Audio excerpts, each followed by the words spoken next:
Hello there, my name is Eliza Lindsay and my talk for the McClellan practice covers the topics of mental health and in particular self-harm.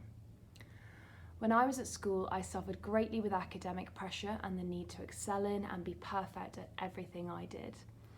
And this, coupled with some other personal issues, manifested itself in clinical depression, and associated with that, I also suffered with self-harm.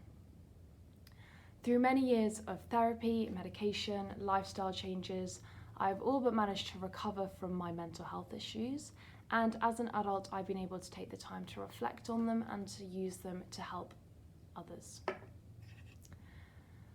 As a recently qualified teacher in a secondary school myself, I know firsthand the pressures that young people face these days in our society, be it academic, personal, with relationships, with social media and comparison, and of course the massive impact that coronavirus and the effect of lockdown may bring.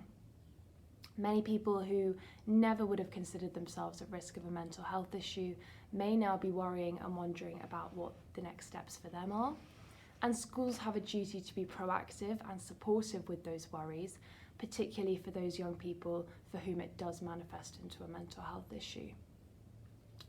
1 in 4 people in any given year suffer from a mental health issue, and right now it really is more important than ever to show young people that we are open to the discussion about mental health and that we're there to support them. My talk aims to provide an insight into what it's like to be a young person in school suffering with a mental health issue such as depression or self-harm, while showing that it is possible to get through it and to come out stronger the other side.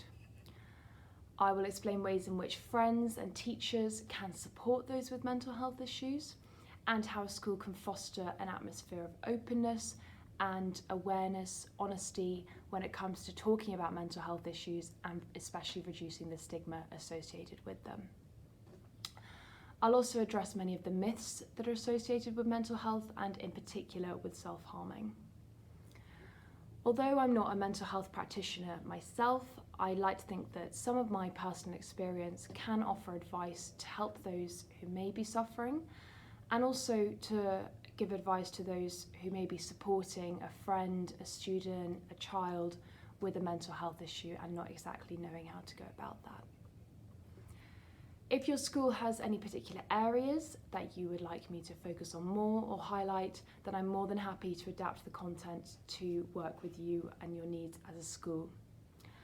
I've spoken at numerous events and conferences, and I now work as an advisor for a mental health charity, so I'm more than happy to do more specific talks or workshops with parents or with staff if you think that's something that could be useful for your school. So please do get in touch via the McClellan practice email address. They'll be able to pass on any questions, and I'd be more than happy to help out as much as I can. Thank you very much for listening. Bye.